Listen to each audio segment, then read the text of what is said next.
Agora é a hora do capítulo. Situado na parte mais ao norte do Império, onde um território conhecido por sua inflexibilidade e perigo se estende. Os senhores destas terras atendem pelo nome de Boliote. O atual duque, Filio Boliote, é uma figura notória, conhecida por manifestar dois lados desde a sua infância.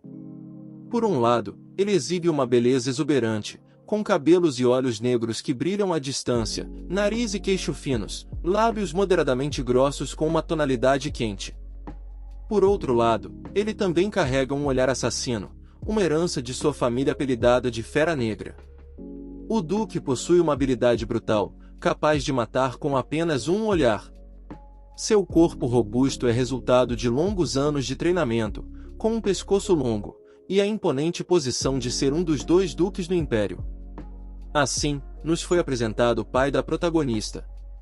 Mudando de cena, observamos o Duque se preparando e dando ordens a todos os seus servos para arrumarem suas coisas, pois estavam prestes a retornar para o norte, uma vez que seu trabalho na capital havia sido concluído. Então, de forma inesperada, ele declarou sua intenção de adotar uma criança. Todos ao seu redor ficaram atônitos, e um dos servos teve a coragem de perguntar se ele estava fazendo uma piada. O Duque, com firmeza, assegurou que não era o tipo de pessoa que fazia piadas. Foi assim que tudo começou.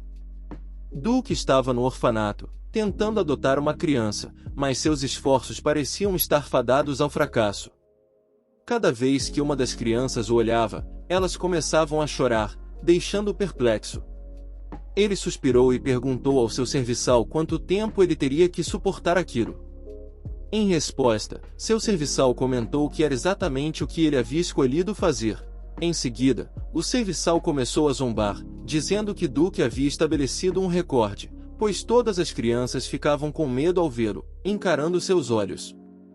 Duque, visivelmente descontente com a provocação, comentou que sua espada não tinha derramado sangue há algum tempo. O serviçal, agora temeroso, respondeu rapidamente, tentando amenizar a situação, dizendo que as crianças eram apenas ignorantes, o que desencadeou um flashback do Duque, sobre uma conversa com seu amigo.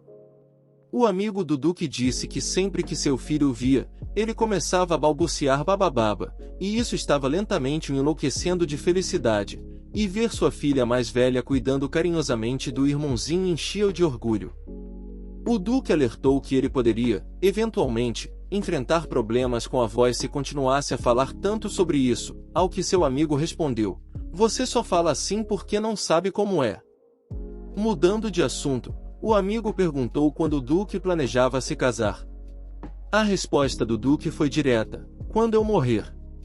Seu amigo expressou o desejo de que seus filhos se casassem, e o Duque achou isso inacreditável com um tom sarcástico.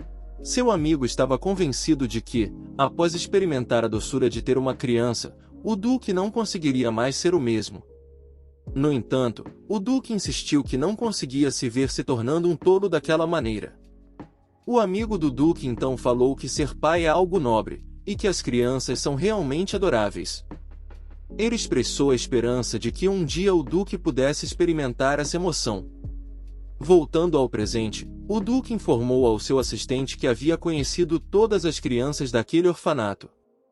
Seu assistente respondeu que a criança que ele encontrou era a última de 18. O Duque instruiu seu assistente a seguir para o próximo orfanato. Então seu assistente suspirou profundamente e comentou que seria muito mais fácil se o Duque simplesmente se casasse. Em sua carruagem, o diretor do orfanato apareceu, tentando persuadir o Duque a fazer uma doação e proferindo algumas palavras vazias.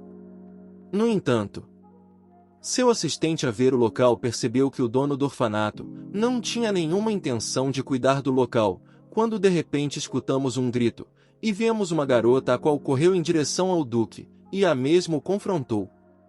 Após o confronto, um silêncio chocado tomou conta do ambiente.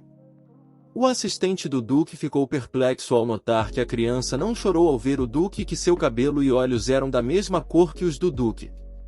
O dono do orfanato rapidamente pediu desculpas, mas foi interrompido pelo Duque, que ordenou ao seu assistente que verificasse a lista. O assistente, ao examinar a lista, confirmou que a criança não estava listada. O dono do orfanato tentou justificar a situação, afirmando que a criança não tinha educação e costumava provocar acidentes. No entanto, o assistente do Duque o encarou com um olhar ameaçador e disse que isso não justifica mentir ao Duque. Ele estava certo de que havia instruído o dono do orfanato a apresentar todas as crianças do orfanato, então todos os funcionários do orfanato se ajoelham e pedem desculpas. Duque perguntou à garota qual era o nome dela, e a garota respondeu que não tinha nenhum. Isso deu início a uma pequena discussão entre os dois. Duque argumentou que ela deveria ter um nome, pois estava registrada no orfanato. A criança prontamente respondeu que os adultos a chamavam de Nia, mas ela não gostava desse nome. O Duque a olhou ferozmente e disse: "Que corajosa! Você sabe de quem é o caminho que está bloqueando? Não seria estranho caso sua cabeça saísse voando de seus ombros nesse instante." A criança revidou com um olhar igualmente feroz. Então, o Duque se aproximou dela e disse: "Um filhote de fera. Você está certa, esse nome não combina com você." Depois de pensar por um momento, ele decidiu dar um novo nome para a garota. Leonia Velhote será o seu novo nome.